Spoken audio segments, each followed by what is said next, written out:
You will spend roughly 6 years of your life inside a dream.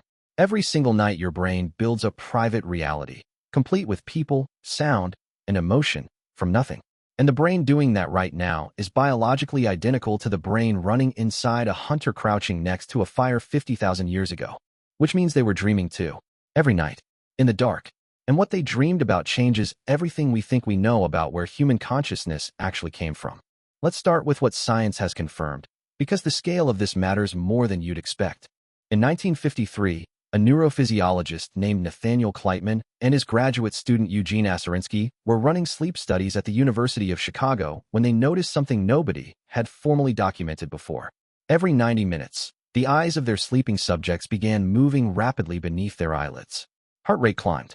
Brain activity spiked in ways that looked almost like waking. When they roused subjects during these windows, they reported vivid, narrative dreams almost every time. They had discovered REM sleep. And when researchers turned to other species, the picture got much bigger. Cats dream. Dogs dream. Rats dream. Dolphins dream. Even the platypus dreams, more intensely than almost any other animal on Earth. The neurological machinery that builds a dream is at least 130 million years old. This is not a feature of modern civilization. It did not appear alongside language, or agriculture, or fire. Every ancestor you have ever had, in every part of the world, across every generation of human existence, dreamed. The only question, and it turns out to be one of the most significant in all of science, is what they actually dreamed about. We know from decades of sleep research that dream content mirrors waking life. The things you fear, the people you can't stop thinking about, the problems your mind hasn't finished processing, they surface at night in distorted, emotional, narrative form. Your brain is not producing static while you sleep. It is sorting through the most emotionally significant material from your day and running it through something that feels, from the inside, like an experience you're actually having. Which means the dream life of a person 30,000 years ago would have looked almost nothing like yours. A hunter-gatherer on the savannah didn't dream about unanswered messages or the low-grade anxiety of a life spent mostly indoors. They dreamed about the predator that had been circling their camp for 3 nights. The child in their group who hadn't eaten. The fire that came close to going out, and what the darkness on the other side of it had felt like. We don't have to guess about this entirely. Researchers studying populations that still live close to the original human pattern have found exactly what you'd expect. The Hadzabe of Tanzania, the Toba Batak of Sumatra, and the Jew/Hoansi Bushmen of the Kalahari all report dream content dominated by physical threat. Lions, drought, attack, death. A 2014 study in the journal Dreaming found that people from hunter-gatherer societies reported significantly higher rates of aggressive and life-threatening dream scenarios than subjects from industrialized nations. The researchers called it threat simulation. Their sleeping minds weren't processing the past. They were rehearsing the future. Every night, the brain ran the scenarios that could kill you before sunrise and try to find a way through them. Your ancestors didn't just dream differently. They dreamed dangerously. But that is only part of the story, because the content of ancient dreams, remarkable as it is, almost misses the point. What matters, the part that almost nobody talks about, is what ancient humans did with their dreams when they woke up. In 1853, a British archaeologist named Austin Henry Layard was excavating the ruins of King Ashurbanipal's palace in Nineveh, in what is now northern Iraq. Buried under centuries of rubble, he found more than 30,000 clay tablets.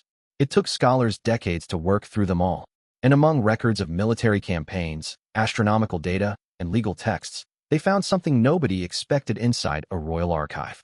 A complete dream interpretation manual, the Assyrian Dream Book. Compiled around 650 BCE, it cataloged hundreds of dream scenarios alongside their precise meanings. Not as folk superstition, as official state knowledge, housed in the most important library in the ancient world, treated with the same seriousness as military intelligence or legal statutes. Assyria was not unusual.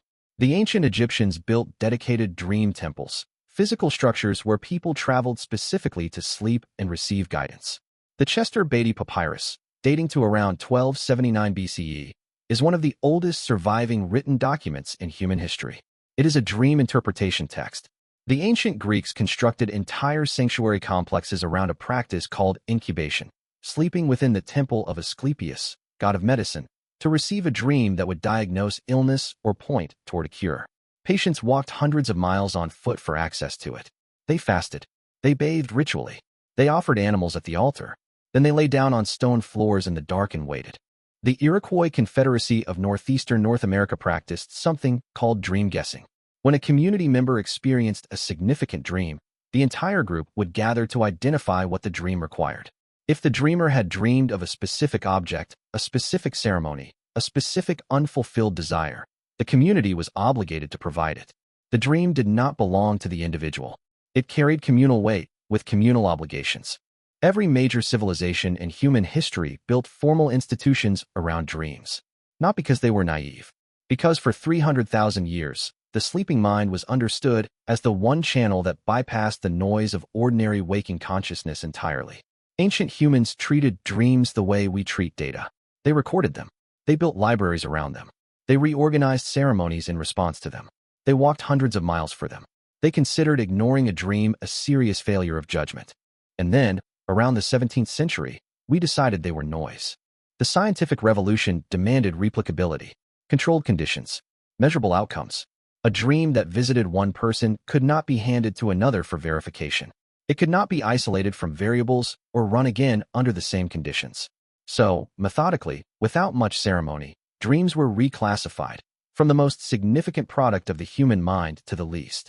In 1899, Sigmund Freud published The Interpretation of Dreams and argued that science had made a serious mistake, that the unconscious was real, that dreams were its primary language, and that ignoring them meant cutting the line of communication that ran directly to the source of human behavior. The response was largely skepticism. This specific framework has not held up well, but the core claim has been confirmed. REM sleep is not optional. Deprive someone of it long enough and anxiety follows, then paranoia, then hallucinations. Your brain uses the dream state to consolidate emotional memory, to process experiences that carry too much charge to integrate while awake, and to rehearse social and physical scenarios in a space where the consequences aren't real.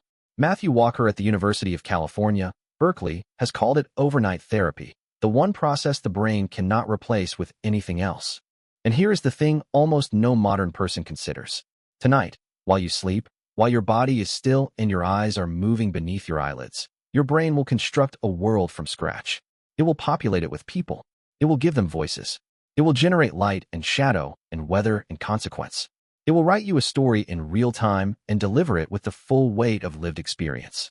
And when you wake up, you will check your phone. Your brain needs to dream. It has always needed to. But what the narrative is for, why it takes the form it does, what the story is actually trying to say, science still cannot fully explain. The Jew/Hoansi Bushmen share their dreams every morning. Before anything else happens in the day, they sit together and describe what came in the dark. The community listens. They discuss it. They have done this, researchers believe, for tens of thousands of years without interruption. For them, a dream does not belong to the person who had it. It belongs to all of them. We stopped doing that. Gradually, then completely. Somewhere between the printing press and the electric light, the dream shifted from the center of communal life to the edge of private experience. Something you mention if it was vivid enough, something you've forgotten before your first coffee of the morning. For 300,000 years, the first question a human being asked at dawn was, "What did you dream last night?" Not a small talk. As the most important question available. We are the first people in the entire history of our species who decided the answer didn't matter. And we made that decision in our sleep.